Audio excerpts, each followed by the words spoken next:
got to keep that music going. So like when I keep dancing, there's music.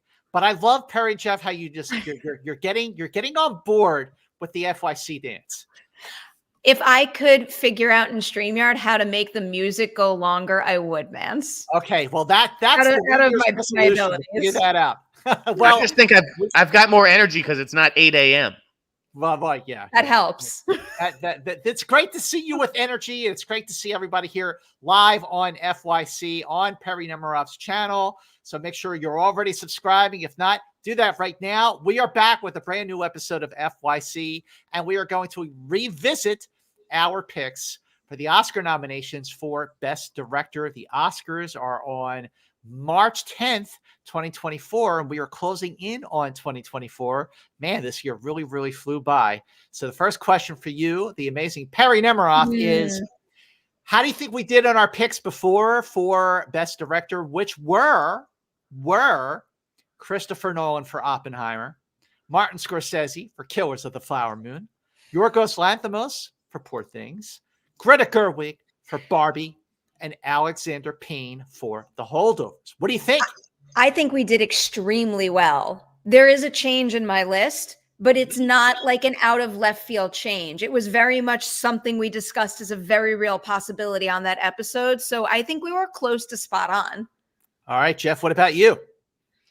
Let me henceforth be known as Snyder the Stubborn, for I am not changing a goddamn thing. Okay, I'm looking at the list that we did last time, and I think it's pretty solid. But, and Jeff, you know, everybody knows how you feel about the Golden Globe nominations and the Critics' Choice nominations. They have no bearing on the Oscar nominations, but it is exposure. I still feel pretty good about our 5. I'm not sure yet if I want to make any changes. I might, Perri, based on yours. I don't know yet. But in the meantime, Perri, who was and who is your still your number one? What was, is, still, is not moving. I'm like hitting the point where like I would be really shocked if he didn't go on to win this award. And I feel more confident in that prediction the more I've watched the movie, because Oppenheimer has been one of those films where like I can't stop watching it, and I can't stop marveling at what a directorial feat it is and how clear it is to me that there probably aren't many people on this planet that could tell such an effective emotional story about this particular subject matter as Christopher Nolan did. So I have him at my number one still. I think he is going on to win this award, and when he does, I will be extremely happy about it. Well, the InSnyder.com, how do you feel about Perri Nemiroff's pick for her number one? Is it your number one? Yeah, I think it's St. Christopher in a walk.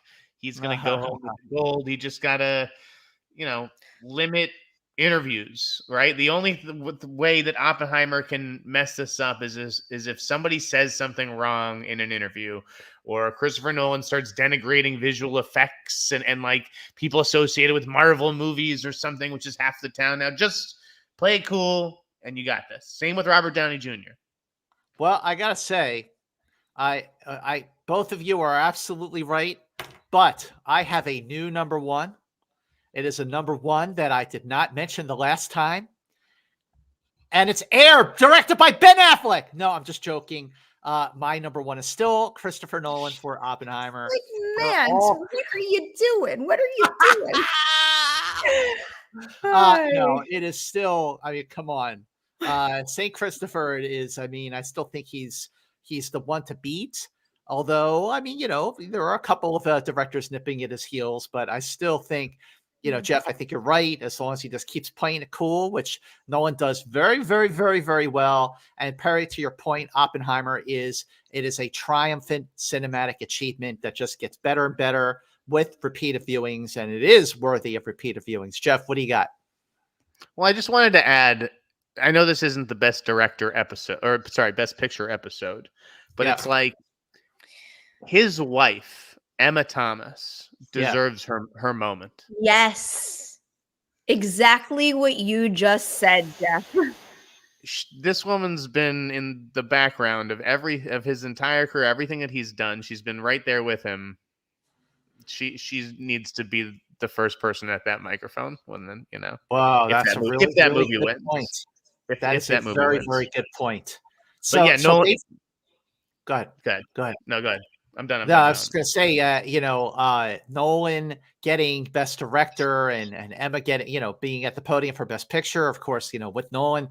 I mean, I agree with you. That would be I think that's the way it's going. But of course, we're just talking about the nominations right now.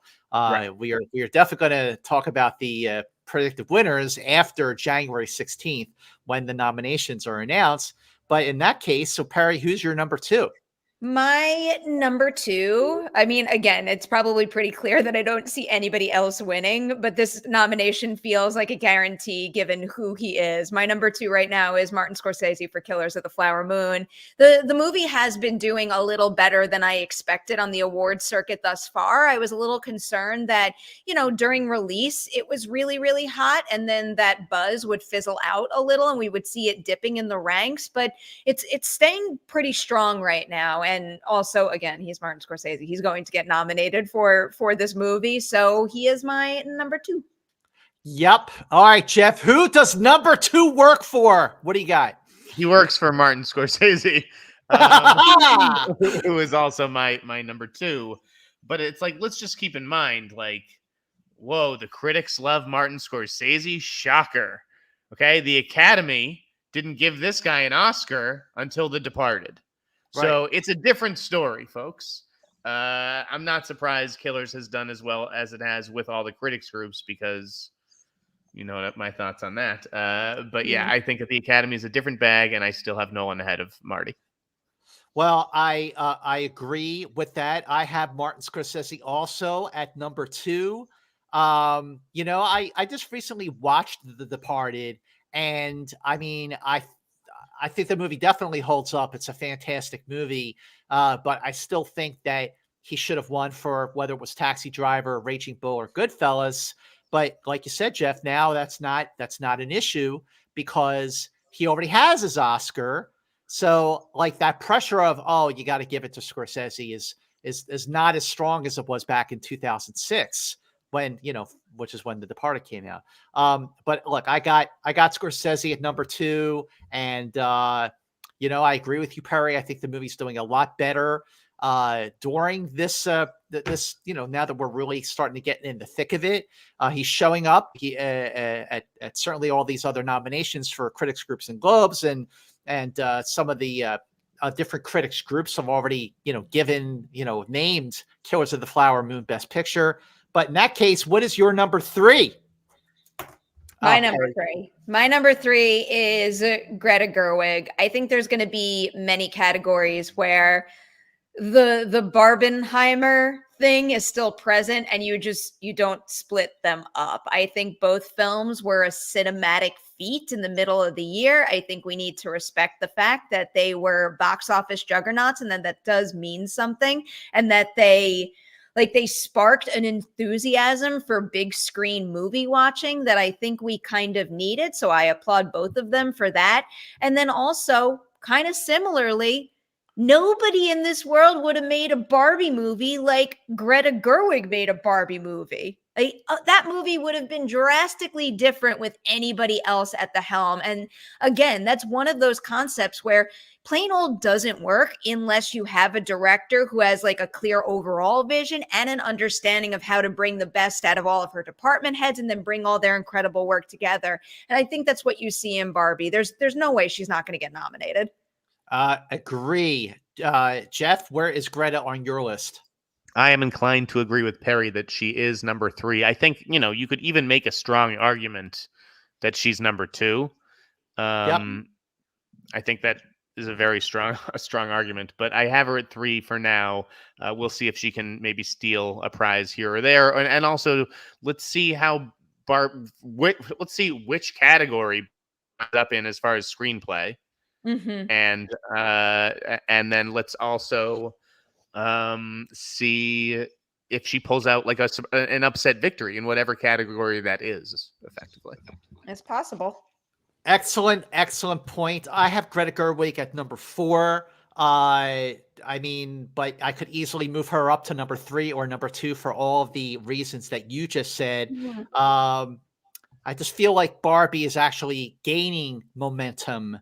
And even though my number 3 had just opened in theaters, I think that, it's still going to be in my top 5, but I'm just going to switch the placing. I'm going to move Greta Gerwig up to number 3. So in that case, Jeff, who do you have at number 4? I have Yorgos Lanthimos for Poor Things. I just think that is a very unique vision. Excuse me. And to get for a director like him, you have to get the leading lady to trust you to the extent that Emma Stone trusted him, right? By doing the things that she does in this movie. I think it speaks highly of Yorgos and just his collaboration with Emma, his ongoing collaboration. So I think that he will be rewarded once again with the director nod. We're right in line today, Jeff, because Yorgos is my number 4. This is, one of those movies that obviously a lot of I've become obsessed with. I've watched it over and over. And, one of the things that is giving me even more faith in its award season potential than I already had is that now that other people are seeing it, more people are catching this movie. I'm hearing reactions from folks that, maybe I shouldn't be doing this, but I would assume Poor Things wouldn't be their thing. They wouldn't like it. And I have heard from some people when the movie started, I was like, I don't know if I'm going to like this. But when they see what the culmination of the movie is, they appreciate the overall journey. And I think there's going to be a lot of people out there that respect the fact that, kind of like what I've said already with Nolan and Greta Gerwig too. Like, this is not an easy story to bring to screen convincingly, and to have it land in such like a heartening and inspirational place. And the fact that Yorgos Lanthimos is able to pull that off, I think is going to be recognized big time. And we actually have Yorgos Lanthimos on the line with Scott Mantz right now. Let's cut That's to what I was waiting for. I thought you were gonna phone in like a director. Yorgos was calling. No. I just someone's trying to get a hold of me, and I'm just like I'm texting. I'm like, I'm in the middle of something. Can I get back to you? Anyway, Yorgos is who I had at number 3. I'm moving him to number 4. Again, just because I just think that there is just Barbie is hot. And, with Poor Things, I've expressed this since I saw the film, back in beginning of September. Weird, divisive. I mean, is it any more divisive than Saltburn, which is a movie that I actually like more than Poor Things? But I do think that it is a film that a lot of people are loving. And there are some people, it's not for them. It's not their cup of tea. And I'm not going to argue with that. I could certainly see why. But yeah, Yorgos Lanthimos is definitely getting nominated, and he is not going anywhere, which means that the time has come to talk about maybe potential change from what we last discussed, Best Director. So wait a minute. So Jeff, you still have our last choice. Which I do. I'm sticking with Alexander Payne because I'm a loyal guy, and I watched Holdovers again this week, and it totally held up. And I just think that people love this movie. I get that it doesn't have flashy direction, but I think at the end of the day, it's a movie that's going to win over a lot of people. And I think at the end of the day, it's like the second or third movie in the Best Picture race. And I think that will go a long way as far as him getting this 5th slot. I agree with that. I do love the Holdovers. Perri, I know you love it too. I do. It's a crowd pleaser. It's the holiday season, which it's now going to become like one of those movies that makes like annual Christmas lists for one of the best, holiday season films. I love the movie. I still have it at number 5 as well, but I'm just starting to see a lot more heat on another film that people are talking about Best Director for. And I'm wondering, Perri, I wonder if we're in line on this. I bet you're not. I think I might believe Jeff. So my stance right now, and first I'll preface this by saying I'm very open for like our group list, putting Alexander Payne back in. Like I didn't bump him out easily, and I certainly don't think it's out of the realm of possibility he could get this nomination. I think there's a couple of people that have a very good shot at getting the number 5 spot, but like I'm just like I'm feeling the Maestro heat right now. I And I knew it. just I knew it.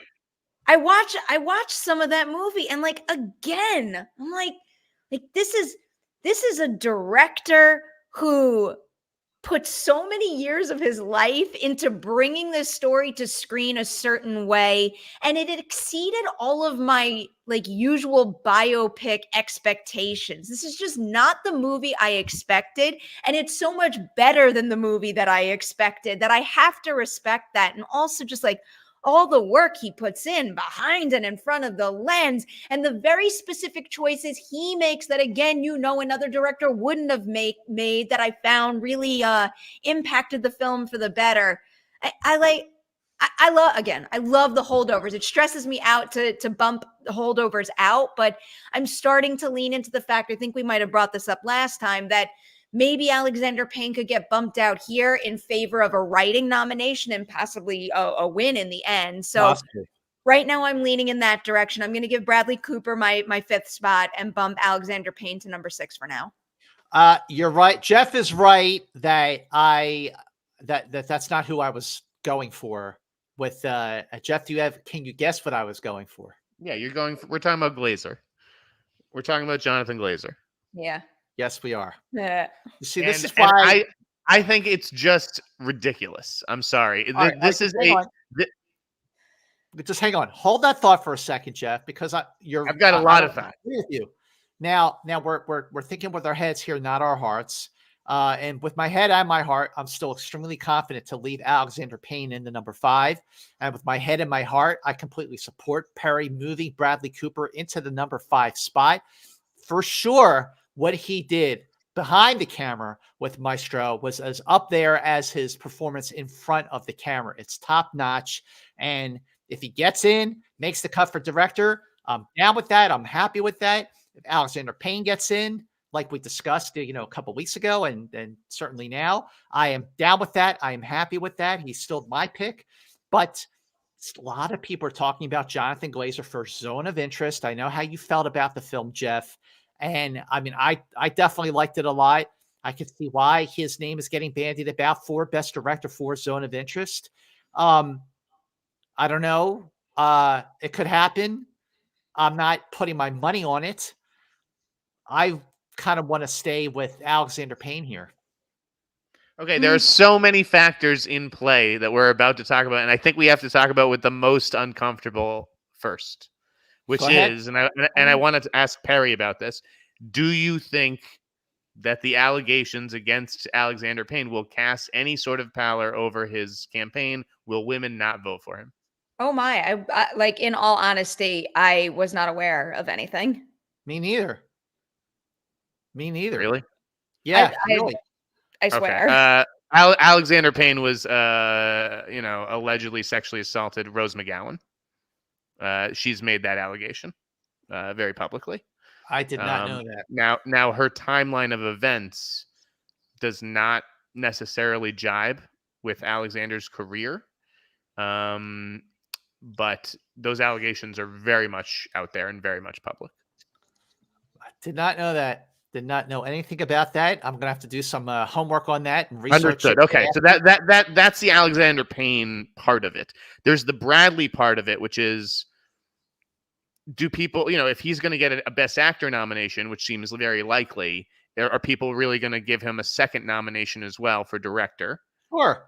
Yeah. And I don't think his performance nomination, which he's going to get, is going to affect his chance to get nominated for director at all. I don't think people are going to overthink it like we are. But okay. Well, to me, the Glazer thing is like a pure film critic invention. I don't see the 9,000 member strong Academy all rallying around the Zone of Interest. I think that is a film critic movie, and that this is such an incredible art film, and Jonathan Glazer cannot be denied. but it's like he absolutely will be denied because that is, as much as it is a director's movie, like you're telling me that's like the people love The Holdovers. The Zone of Interest? Come on. That's like a Malick thing. Well, I a lot of people still haven't even seen Maestro, although the Academy members certainly have. Yeah. But Holdovers have been out since beginning of October, and people love it. Bradley Cooper is a Hollywood insider, okay, and Jonathan Glazer is a European outsider. Okay, well, what about Cord Jefferson for American Fiction? Does he have a chance to break into Best Director, or is he, is it Best Picture? Is it assured? I mean, the reason I'm asking about Cord Jefferson is like people are putting American Fiction so high on their list for Best Picture. It's not like they're putting it down near the bottom, and he's not going to make the cut for Best Director. How could a movie get so much heavy talk as a front runner to actually win Best Picture, but he's not going to get nominated for Best Director? So there's that. Perri, what do you think? I would love to see Cord Jefferson get nominated because I think his work is phenomenal in American Fiction. I don't think, in terms of first-time feature directors, I don't think he has a chance, and really neither does Celine Song, not because they're not deserving, but because, look at the names we just rattled off. They're mostly Oscar darlings. They're beloved by the industry. And then they also have the incredible work to back up the nomination. I feel like the six, if I include Alexander Payne, it's going to be a very difficult list to crack. I understand why you're including Glazer on your list, though, because maybe ultimately Jeff is right. It is a movie that, let's say, critics will favor more than the Academy, but I don't think there's that big of a gap there. And I think that Glazer has been picking up a little bit of momentum with the things he is winning right now. So I'm not ready to write him off. And I have to say the same for Cord Jefferson and Celine Song, but I do think we have six really strong contenders that are going to be very difficult to knock down. I have Glazer 7th, which is higher than I have Zone of Interest. That's where I would put him too. Which is higher than I have Zone of Interest. So like I am giving him credit. I'm not like, blind to what's happening here, but at the same time, I think that you're right, Perri, where it's like if we are going to take Alexander Payne off the list for whatever reason, I think Bradley Cooper is the person that you put on, not Jonathan Glazer. Interesting. I'm just looking I think that's a minority opinion. I'm just looking at the comments, and Henry Harrison actually said it best, Perri, if you scroll up a little bit. Right here? Yeah, sure. A little higher. Oh, sorry. He said, Zone of Interest is this year's Triangle of Sadness. I think that's a very fair assessment. Henry, I'm with you on that assessment. Really, really good perspective. But I agree, Jeff and Perri, with what you're saying about him. I think that Bradley Cooper gets in before before Jonathan Glazer. The director's branch is international, though. Like he was saying, like they have chosen a lot of like Pavel Pawlikowski, right? And like director's branch just goes, it zigs where it should zag, right? Well, I think that among the directors that are worthy of a nomination that are probably not going to get it, Celine Song for Past Lives, Justine Triet for Anatomy of a Fall, and Cord Jefferson probably. I mean, worthy for sure, but the competitive category. I mean, it's the five or six that we're really, really talking about here are extremely strong. So I loved American Fiction. So I think you were right to bring up Cord Jefferson, next in that conversation, Scott. We're leaving off like Titans, right? Like Ridley Scott and Michael Mann and Ava DuVernay. Yeah. Haven't even mentioned them. Right, and Perri shakes her head, and she's right. I mean, you're right too. I mean, they're not in the conversation. The one who I think should be, though, is Bayona. I think Bayona. Yeah. That I would like to see happen. I mean, I don't really know how good his chances are, if there's any chance at all. But if that was like the surprise fifth nomination, I would not be mad about that. Can we put Bayona in? I wish he was getting the buzz that Glazer is, but I get it. For the sake of just shaking things up a little bit, I'm changing my number 5 from Alexander Payne to Bradley Cooper. Hey. So there you go. That's my list. So is that what we're going with? Like as a group now that like Perri, do you want like you're sure you want to go with Cooper over Payne? I do have Bradley Cooper above Alexander Payne on my personal list. I'll again admit they're close, but I'm still leaning Bradley. All right, I'm going with Bradley this time. Although, we still have to do our final nominations predictions the week before the nominations are announced. So, maybe I'll go back to Alexander Payne. Maybe I'll pick someone else. Maybe there'll be more heat for Jonathan Glazer or Cord Jefferson. Who knows? But before we just round it up, Perri, do we have any super chats we want to get to? Oh my God, we do have a lot actually. We will start here with Christian, just here to see the FYC Mance dance. Okay, that is without music, Christian. So that was just for you, pal. I'm going to start saying Mance dance a lot now. Wiley, what's up, my friend? I know it won't get love, but Wonka is amazing. Love Timmy, the music and message. Also, people go watch Priscilla. It's available to rent now. I love you guys. I second with Priscilla. Absolutely, yes. That movie's not getting nearly enough love, and I think it's because it's so subtle and understated and just not flashy at all. But I think it does what it's striving to do so exceptionally well. I think Priscilla is an extremely strong Sofia Coppola movie that plays to all of her strengths. I thought she did a fantastic job. Kaylee Spaney, amazing performance as Priscilla Presley. Wiley, don't hate me, but I did not love Wonka nearly as much as you or Perri did. And I'm just going to leave it at that. But thank you for watching. We need a full Wonka report from Jeff. Jeff, if you go see it today. Yeah, I may go see it tonight. People are saying in the chat, by the way, that it's a mistake to leave it out an international director. And I'll just say, I think this year there's so many good international directors that they could split the vote. There's no one international director that everybody seems to be rallying around. Oh, right. That's a really good point. That is a good point. All right, look who we got back here. David's back with a biggie.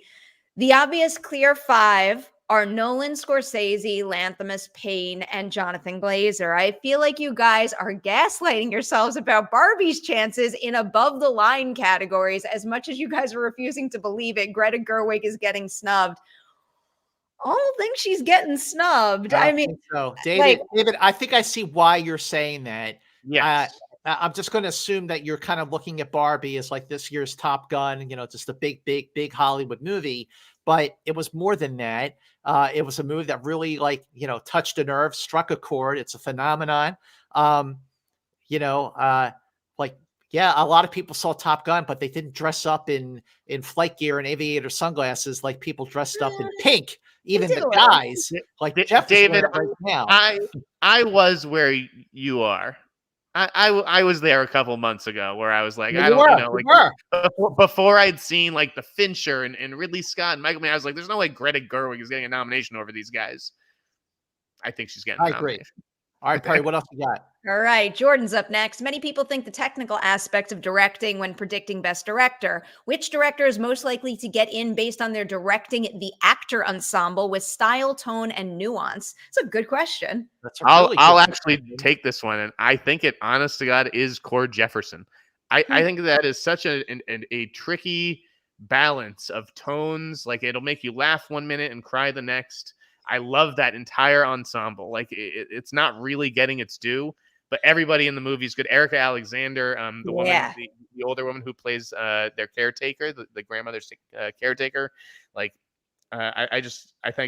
know it's a first film, and Cord Jefferson is unlikely to be nominated, but he did a great job with that movie.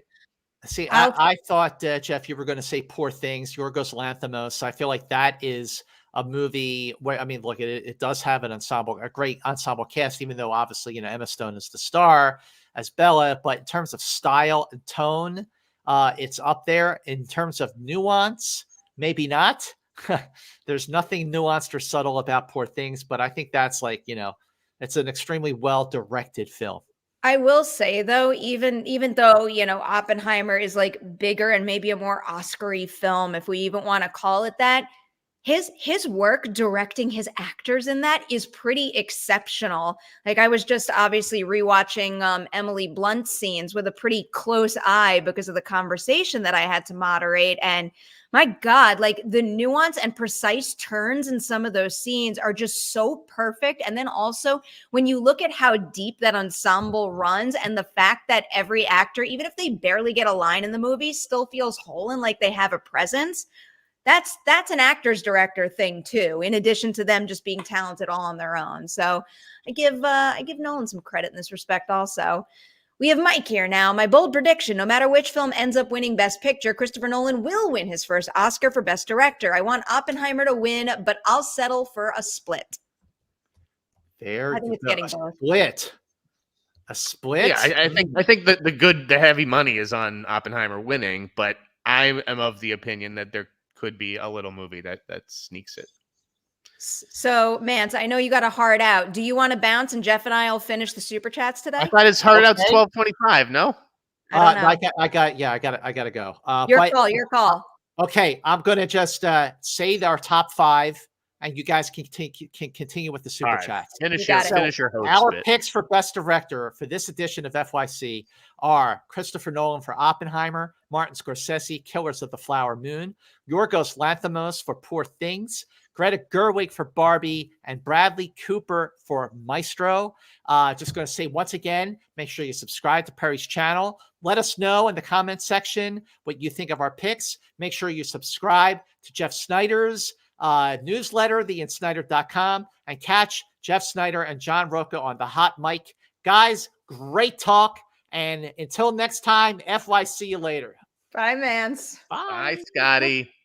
Oh, now what are we gonna do? We're gonna derail things. That guy's gone. I thought he'd never leave. Mance keeps things on track. All right, Travis is up next here. Who was wait. Before we get to these calls, who was Mance taking calls from in the middle of the show? We need to speculate. I mean, I'll assume, because like Mance is like the moderate, like the prolific moderating pro of LA. I'm gonna say it has something to do with like one of those cool gigs he gets. Yeah, I think it was probably Jessica Chastain calling to thank him for just doing such a sweet job. Probably. I would bet it would be something like that. All right, Travis wants to know, May December is my favorite Oscar contender so far this season. Todd Haynes' mastery of tone was phenomenal and should be recognized with a nomination, in my opinion. I thought he directed that movie very well. I'm a little surprised that it seems like things have cooled off a bit with May December, except for Charles Melton. Like, it feels like he's running away with it and everyone else is kind of, struggling to grab on to a 4th or 5th slot on some lists. Yeah, I mean, I think that movie is kind of an also ran, and so it's one sort of most major element, which seems to be Charles's performance. That's getting all the attention. People are glomming onto that one. I'm happy about that. I think he's deserving of it. It's just when you have names like Julianne Moore and Natalie Portman, you think that would be the easiest sell, but the fact that his performance is catching on because it's so damn good and it's inspiring that kind of word of mouth, I think is very exciting. Joshua wants to know, do you think John Carney will get any attention from the Oscars other than music this year or ever? Oh, that's tough to say. I mean, he's got a hell of a track record in my book. I think he makes great movies. I just don't know if they're big enough for the Academy to pay attention to them. And it's like, will he really? I'm trying to be honest with myself here. Like, is he ever going to top Once, which I just think is like close to a masterpiece? I don't know that he will, so I'm going to go with no, unfortunately, sadly. As much as I love Once, I think Sing Street is his favorite of mine, but I also do think Flora and Son is exceptional, and I think it's even going to be hard for him to get music recognition this year, but I do think High Life is very deserving to be in the original song category. But exactly that. How memorable it is outside of the film, but also how well that story supports the existence of that song is something that should be recognized. I'll plug something that I'm working on for the newsletter. Okay. Last night I came up with the top 23 music songs in trailers this year. Oh, I like that. Okay. And I wanted to put Flora and Son on, but you can't, under my rules, you can't, because it's the only movie that has access to High Life. It's not like some other movie could have used that song in its trailer. So it was not eligible, but I watched that trailer last night. It's great. And I love that song. I do love when High Life is like finishing up and like the Flora and Son letters pop on. I feel like that just like gives me an extra dose of chills from that movie. J. Scott for real is here. I just found out Poor Things is based on a book. Surprised that Yorgos went with an adaptation. Any idea how faithful it is to the source material? I haven't read it myself, but maybe I will read that next. I just finished an audiobook on Kate Siegel's recommendation called The Grip of It. You might like that book, Jeff. It's you know, it's got like a little bit of a horror mystery quality to it, like a slow burn with an interesting build, and it's very character driven. The grip of it. The Grip of It. Okay, I'll look. I liked it quite a bit, but I'll look into that. No, I haven't. I haven't read Poor Things. I don't know how faithful it is. I imagine pretty faithful, but at the same time, Yorgos is like such a unique guy. Like, he's always going to do his own thing. One thing I do know is different because Tony McNamara was telling me about it was how he incorporates Christopher Abbott's character in the movie. I won't spoil, where he is and how he influences the film, but I do believe that is a change from book to film. Okay. David is back with another biggie. I feel like because David, subscribe to my channel. I feel like because we had 2 years in a row where women, Chloe Zhao and Jane Campion, had won the Oscar. We have to have female director in there every year, but those were clear locks where their films were Best Picture frontrunners, which Barbie isn't. Barbie is a frontrunner to get a nomination. As I've said all along, I don't think it's winning, but I think that nomination is absolutely a lock, a sure thing. Again, I agree with what you're saying, David, in that I don't think Barbie is a real threat to win Best Picture like those, like Jane Campion and Chloe Zhao's movies were, but I think it's definitely being nominated. Oh, yeah. Now we've got Sam. I'm reluctant to predict Greta with the branch's track record not nominating women or traditional blockbusters. They tend to have an international slot. I mean, this take isn't wrong, but I do think Greta's getting in, and I think there is a chance that one of the slots could go to an international feature director. For sure. And I know that everyone's calling us out for that, which is why I kind of mentioned Bayona at the end of it. But yeah, I just don't see the zone of interest, connecting with the Academy. I just don't. Although I understand that it is also, I said that. So keep in mind, okay? I said that at the Toronto International Film Festival in early September. The Israel-Hamas war broke out in October, right? And it's all right. Like the zone of interest is all about like complicity and just like turning a blind eye to atrocities. And like it has now taken on a sheen that it did not have when I made that statement in September, for the record. Oh, I think we're coming back to that in a minute. First, Joseph says, ignoring the fact a foreign film has started to be nominated every year, leave them out at your own peril. Glazer Triet is getting in there. But I mean, that's the name of the game with this show. Like we do our best to make hopefully accurate predictions. But when we're wrong, we admit it. Maybe we'll be wrong, but you know what? Maybe we won't. All right. Tough to compete with that Netflix money, guys. Don't forget. David's getting a little spicy with this one. I remember back in October when Jeff said the zone of interest was a nothing burger of a movie, and I knew he was wrong. Well, Jeff, go to McDonald's and order your nothing burger because it's going to get 7 Oscar nominations. Before you jump in, Jeff, I will say it is not about anyone being wrong. It is about 2 people having a different opinion on a movie, and that is it. Nobody is ever wrong with their opinion. You just have different takes on a film, and that needs to be respected always. It's absolutely not getting 7 Oscar nominations. David, you seem like a well-capitalized individual. Slide into my DMs. We will make a private bet. There's not a chance on this planet that it's getting 7 Oscar nominations. It's an ambitious prediction right there, David. We'll see how all this pans out. We'll be tracking the season for you for sure. All right, Ralph is here. Godzilla -1 needs more attention this Oscar season. Do you think that'll happen given how strongly it's closing out the year, Jeff? No, maybe in visual effects. And honestly, sound. Again, the sound in that movie blew me away. Okay. But outside of those categories. I still haven't seen it, but that's how I'm treating myself. Wow. After doing some work. Yeah, I know. You've been busy. Most of my screening choices are, and not that I'm complaining about this because I've been lucky to do interviews for a lot of really wonderful movies. But if I don't do an interview for something, it just like it gets bumped down the list. So I missed my screenings, but I'm gonna go see it in the theater this weekend. I was gonna say you got to blow off one of these moderating gigs. Call in sick at the last second. Go see Godzilla and be like, you know what? I know for a fact Jeff Snyder's sitting at home doing nothing right now. Call I could him. never. I love watching movies. Obviously, those moderating gigs bring me such joy. Like I don't feel as right anywhere else in life as how I feel when I'm sitting there talking about a movie and a performance and a craft I admire. So, some people need a chip in a chair, right? Gamblers, I just need a chip in a chair. Perri just needs a mic and a movie star. Just give me a mic and a movie star, and I'm good. A little bit. I mean, it's not wrong. You're definitely not wrong with that statement. All right. Anthony wants to know, what's your insight on Origin? I saw it yesterday and thought it was phenomenal, but Neon seems embarrassed with the truncated release strategy. Thanks. I don't know about being embarrassed, but it's definitely like something's not quite right with this strategy. I'll tell you what it is. Oh, No are you one's going to gonna say like something? it. Okay. It's Neon is running a business and does not want to sink a bunch of money into a movie that it does not think will return that money. Simple.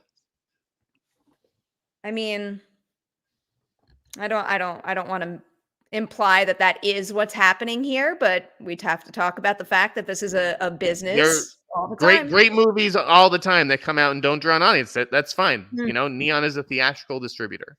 Like Yeah. what do you want them to sink 40 million into marketing on this movie? Oh, I forget what other titles Neon is pushing, but we always talk about a similar thing when it comes to like, let's I'll say, tell you.